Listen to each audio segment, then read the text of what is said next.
আমাদের এলাকার মানুষও কিন্তু রাস্তায় নেমে এসেছিল, কারণ যেভাবে একটা শান্তিপূর্ণ আন্দোলনে শিক্ষার্থীদের উপরে হত্যাযজ্ঞ চালানো হচ্ছে, বিল্ডিং এর ছাদ থেকে গুলি করা হচ্ছে, হেলিকপ্টার দিয়ে গুলি চালানো হচ্ছে, নেসার ভাইয়ের মাদ্রাসা তো জানতে পারে ওই দিন ইতিহাসের সাক্ষী, কি রণক্ষেত্র না শুধুমাত্র কি তাণ্ডব চালিয়েছে। আজকে চিন্তা করেন যদি 7ই মার্চ এই সোহরাওয়ার্দী উদ্যানে 7ই মার্চ আওয়ামী লীগ ঐতিহাসিক মানে দিন তারা বলেন, অবশ্যই মুক্তিযুদ্ধের প্রেক্ষাপট ওই সময় আওয়ামী লীগকে সমর্থন দিয়েছিল মানুষ, এই অঞ্চলের মানুষ, সেটা একটা প্রেক্ষাপট ছিল। ওই সময় যদি পাকিস্তানিরা শেখ মুজিবের কন্যা শেখ হাসিনা যেভাবে দানবের মতো যাত্রাবাড়ি, মিরপুর, উত্তরা বিভিন্ন জায়গায় হেলিকপ্টার থেকে ছাদ থেকে গুলি চালিয়েছিল, সেদিন যদি পাকিস্তানিরা 7ই মার্চ সোহরাওয়ার্দী উদ্যানের মধ্যে একটা বোম মাইরে দিত, আন্দোলন সংগ্রামে পাকিস্তানিরাও তো এই বর্বরতা চালায় স্বাধীন দেশে মুক্তিযুদ্ধের চেতনার নামে এই আওয়ামী দুর্বৃত্তরা এবং শেখ মুজিবের কন্যা এই পরিচয় শেখ হাসিনা চালিয়েছিল। তো আমরা লক্ষ্য করলাম যে এই রকমের একটা গণহত্যা, জঘন্য হত্যাযজ্ঞ, এখানে যারা আছেন অনেকে রাজনৈতিক মতাদর্শ আমার সাথে একমত না, কিন্তু আজকের যে বিষয় হজ উমরার গামী আমাদের মুসলমানদের, মুসলিম ভাই বোনরা একটা ধর্মীয় অনুভূতির জায়গা, আবেগের জায়গা, তারা মদিনায় যায়, মক্কায় যায়, স্বল্প খরচে যেন যেতে পারে। মার্কেটিং এর ভাষায় একটা কথা আছে, আপনার দাম কমান লাভ বেশি করেন, কারণ যদি দাম কমান ক্রেতা বাড়বে, তাহলে এই যে বেশি দাম বাড়াইয়ে তো অনেক মানুষের যাওয়ার সুযোগ বঞ্চিত করে দিচ্ছে। এই দাবিতে আমরা এখানে আসছি, কারণ আমরা সবাই মুসলমান, আমাদের ইসলামী মূল্যবোধ আছে, আল্লাহ খোদার ভয় আছে, মরার পরে জবাবদিহি করতে হবে এই ভয়টা আছে। কাজে দিনের কাজকর্মের সাথে ইসলামের সাথে সাংঘর্ষিক হয় সেরকম কাজ আমরা না করার চেষ্টা করে থাকি। এখানে একটা গুরুত্বপূর্ণ বিষয়, রাজনীতির বাইরে আমরা এখানে বিভিন্ন প্ল্যাটফর্মের লোকের একমত হয়েছে।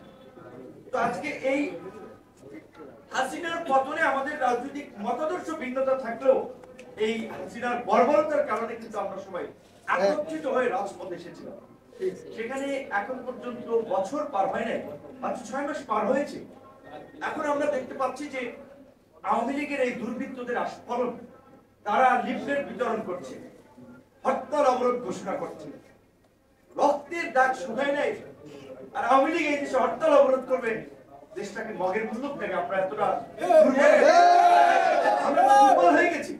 আমরা দুর্বল হই নাই, শুধুমাত্র দেশে শান্তি এবং স্থিতিশীলতার স্বার্থে আমরা যেটা বলেছি, আমরা রিফর্ম এন্ড রিকনসিলিয়েশনের মাধ্যমে রাষ্ট্র পুনর্গঠন, জাতি পুনর্গঠন করতে হবে। শুধুমাত্র দেশ সংস্কার না, জাতির সংস্কার করতে হবে। আমাদের নিজস্ব সাংস্কৃতিক, আমাদের সামাজিক মূল্যবোধকে জাগ্রত করতে হবে, যেটা আওয়ামী লীগ ধ্বংস করেছে। আলেম ওলামারা এই দেশে এখন শীতের মৌসুম, এখন বিভিন্ন আলেম ওলামারা আপনারা ওয়াজ করতেছেন না, কেউ বাধা দিচ্ছে আপনাদেরকে? পুলিশের অনুমতির জন্য ঘোরা লাগতেছে, আর আগে একটা ওসি এসপি বা এসআই পিছনে ঘোরা লাগতো সপ্তাহের পর সপ্তাহ অনুমতির জন্য। মানে এমন জমিদারি ভাব করতো, মনে হয়েছে তারা যেন কি একটা বিষয়ের জন্য আসছেন, তার ব্যক্তিগত একটা বিষয়, একটা ধর্মীয় আলোচনা, কোরআনের আলোচনা, সেটার জন্য বাধা দিত। তারপর আমার আওয়ামী লীগের পার্টি নেতা, সাথী নেতা আর অতিথি করা লাগবে, মাইকে বাধা, এই সেই নানা ধরনের সমস্যা করতো। এখন কেউ করতেছে না। একদিকে ওয়াজ মাহফিল করছেন, আরেকদিকে আবার অন্যান্য ধর্মাবলম্বী মানুষ তাদের অনুষ্ঠান কার্যক্রম করছেন, আবার যারা সাংস্কৃতিক কর্মকাণ্ড তারা তার কর্মকাণ্ড করছেন। কেউ কাউকে বাধা দিচ্ছে না, কেউ কারো অধিকার ক্ষুণ্ণ করছে না।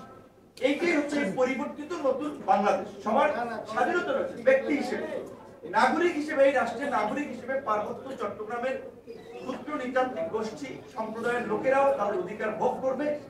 এখানে একজন মুসলমান তার ভোগ করবে, হিন্দু তার অধিকার ভোগ করবে। এইটা আমরা নিশ্চিত করতে চাই। রাষ্ট্র হিসেবে যদি আমরা নাগরিকদের এই অধিকারটা নিশ্চিত করতে না পারি, তাহলে আমাদের মধ্যে বিভাজন তৈরি হবে, বিদেশি শক্তিগুলো আমাদের নিয়ে খেলবে, দেশে নানান ধরনের অস্থিরতা তৈরি করবে।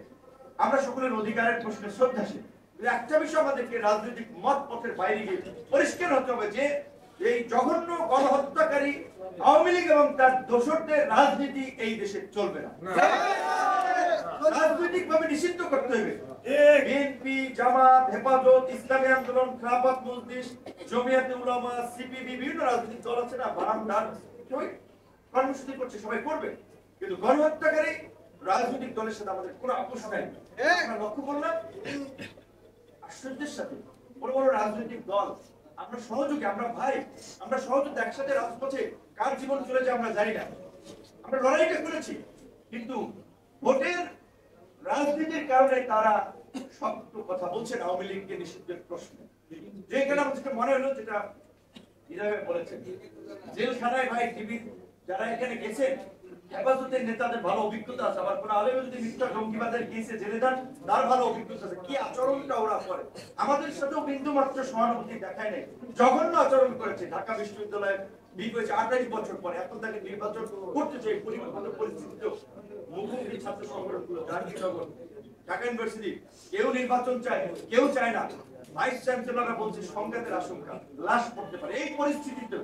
তো সেখানে 28 বছর পরে একবার দুর্ভাগ্যক্রমে কিংবা সৌভাগ্যক্রমে আমি ডিপি হয়েছিলাম, সম্মানটা পাইনি এই আওয়ামী লীগের আমলে।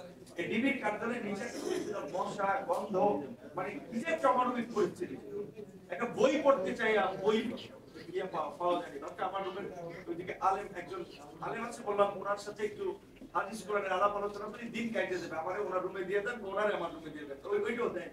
সবাইকে ছেড়ে দিত লকআপ থেকে, আমাকে আটকে রাখতো, সবাই ঢুকে যেত, তারপর আমাকে ছাড়তো।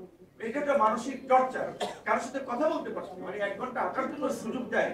সেই সময়টাও আমি মোস্ট ওয়ান্টেড ক্রিমিনাল, যে আমার সাথে কেউ মিশতে পারবে না, আমার সাথে কেউ কথা বলতে পারবে না, জেলখানায় সবাই ভিতরে ঢুকাইয়া আমার জন্য একা ছিল। একা মানুষ আমি কি করবো, ফ্লোরের মধ্যে হাঁট করে, এবং কোন রুমের সামনে কারণ জিজ্ঞেস ভাই কি মামলা আসছেন, কোথা থেকে আসছেন, এইটুকু জিজ্ঞাসার সুযোগ নেই। সিসিটিভির ক্যামেরা ওইখানে দাঁড়াইতে থাকলে আবার ওরা বলবে ভাই সমস্যা হবে। এই ধরনের একটা মানসিক নির্যাতনের মধ্যে ছিলাম। কিন্তু তারপরেও দ্বিতীয় দফায় ডিবি কার্যালয় থেকে কোর্টে উঠে আমরা বলেছিলাম, সত্যিকার অর্থে হয়তো আল্লাহ পাক এটা বলিয়েছেন, আমার প্ল্যান পরিকল্পনা ছিল না, এবং আমি ডিবি কার্যালয় থেকে একটা আপডেট জানার সুযোগ পেয়ে আমি জানতাম, আমি হয়তো আল্লাহর ইশারায় প্রভাবে মাথায় সেট করে দিয়েছে, আমি বলছি, এবং সেটাতে অনেকে জেল থেকে বের হওয়ার পরে বলছে ভাই আপনার কথাটা কাজ হয়েছে। আমরা বলছিলাম যে হ্যাঁ 90% শেষ, 10% ধাক্কা দিতে হবে, সবাই রাস্তায় থাকে। অনেক মানুষ যেটা বলছে যে যারা আন্দোলন সংগ্রামের লোক না, যাদেরকে আপনারা বলেন ফার্মের মুরগি, পোলট্রির মুরগি, নাদুস কুদুস ছেলে মেয়ে, তারা অনেকে বলেছিল ভাই আপনার কথায় আমরা রাস্তায় নেমেছিলাম। সেটা আল্লাহর রহমত। সবচেয়ে বড় কথা, আমার কিছু হোক বা না হোক, যে নেতৃত্ব দিছি বানাতে সেইটা ব্যাটার না, এই ফ্যাসিবাদ থেকে আমরা মুক্তি পেয়েছি, এটা আল্লাহর রহমত, সবাই স্বস্তি। এই পরিস্থিতিটাকে ধরে রাখা আমাদের সকলের দায়িত্ব। আল্লাহর হস্তে আওয়ামী লীগের প্রশ্নে কেউ কম্প্রোমাইজ করে না।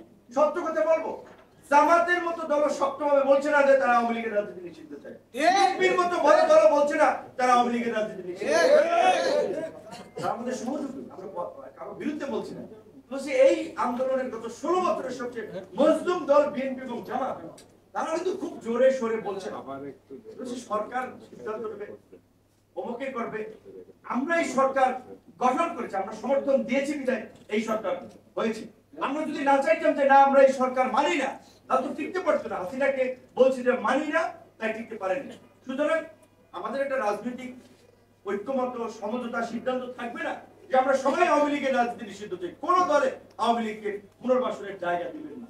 অবশ্যই সবাই গণহত্যা, এই লুটপাট, চাঁদাবাজি, দখলদারি, মানুষকে জুলুম করা, এইটার সাথে জড়িত ছিল না। আওয়ামী লীগের তৃণমূলের অনেক সাধারণ মানুষ রয়েছে, দল দুটো বড় দল আওয়ামী লীগ এবং বিএনপি, কেউ কেউ আওয়ামী লীগ করতো, সেই ধরনের সাধারণ আওয়ামী লীগের নিরীহ নিরাপরাধ আওয়ামী লীগের যারা, তাদের বিরুদ্ধে আমাদের কোনো অভিযোগ নেই। তারা রাজনীতি করবে, অন্য দল করুক, নতুন দল করুক, আমাদের কোনো আক্ষেপ নেই। কিন্তু এই নিকৃষ্ট দলের নামে, এবং এটা আওয়ামী লীগ না, আওয়ামী লীগ এদেশে ভারতীয় এক্সটেনশন, একটা ভারতীয় এজেন্ডা বাস্তবায়নকারী দল ভাই। এই আওয়ামী লীগকে কামব্যাক করানোর জন্য ভারত এবং তার বন্ধুরা প্রয়োজনে কয়েক হাজার কোটি টাকা ব্যয় করবে। একটা রাজনৈতিক দল শুধুমাত্র একবার ক্ষমতার কথা চিন্তা করে না, ভীষণ থাকে, লেগে থাকবে প্রয়োজন 10 বছর পরে যদি কামব্যাক করতে পারে, তখন এই যে আওয়ামী লীগ এইবার 16 বছর ক্ষমতায় থেকে যেভাবে আমাদেরকে ভারতের একটা করপ রাজ্যে পরিণত করেছিল, মোদী বিরোধী আন্দোলনে কতগুলো আলেম ওলামাকে গ্রেফতার করেছিল, কত ছাত্রদেরকে হত্যা করেছিল শাপলা চত্বরে এই দেশে ইসলামী রাজনীতিকে ধ্বংস করার জন্য, আলেম ওলামাদেরকে নতজানু করার জন্য এই শাপলা চত্বর কি বর্বরতা চালিয়েছিল? বিচার হয়েছে? কারণ হচ্ছে এগুলো সব ওই বাইরের প্রেসক্রিপশন হয়েছিল। তো আওয়ামী লীগ যদি কামব্যাক করতে পারে তাই হবে। তাই আমরা বলছি যে সস্তা পপুলারিটি দেখেন না যে আগামী নির্বাচনে ভোটটা আওয়ামী লীগের নিয়ে আমরা বিজেপি হই। দূরদর্শী চিন্তা করেন, রাজনীতি সবাই করেন যার যার দল থেকে। আপনারা ক্ষমতা আসেন, বিএনপি আসুক, জামাত আসুক, হেফাজত আসুক, ওই সিপিবি বামপন্থীরা আসুক, আপত্তি নাই, কিন্তু আওয়ামী লীগের প্রশ্ন অবস্থান পরিষ্কার করেন। তো আমরা আজকে সেটার জন্য তাদের নিষিদ্ধ গণহত্যার সাথে জড়িতদের বিচারের দাবিতে যে সংবাদ সম্মেলন আমরা করেছিলাম। যাই হোক, আজকে এই কারণে একটু লেট হতে, এবং এটা আগামীকালকে সমস্ত জেলায় জেলায় প্রধান উপদেষ্টা বরাবর আমরা একটা স্মারকলিপি দিচ্ছি। সব কর্মসূচি সরকার যদি কার্যকর পদক্ষেপ না হয় তারপরে হাট কর্মসূচি। এই জন্য আপনাদের এই প্রোগ্রামটাতে আমাকে অনেক আগেই অতিথি করেছিল, আমার উচিত ছিল অন্য প্রোগ্রাম না রাখা। এই জন্য আমি দুঃখ প্রকাশ করছি যে অ্যাক্সিডেন্টলি প্রোগ্রামটা হয়ে গেছে। তারপরও আপনারা এখানে আসতে পারছি, আপনারা সম্মানিত করেছেন, আমি ধন্যবাদ জানাই আপনাদেরকে। এবং আপনাদের দাবির সাথে কেউ দ্বিমত করার নাই, কিন্তু আমাদের দেশের এইটা একটা সমস্যা, জনগণ সবাই চায়, সরকারেরও অনেকে চায়, তারপরেও দাবি দেওয়া বাস্তবায়ন হয় না। কারণ ব্যবসা করার অনেক রাস্তা আছে, ব্যবসা করার অনেক খাত আছে, এইখান থেকে সরকারের ব্যবসা না করলেও হয়। মিনিমাম খরচটা সে এনশিওর করুক।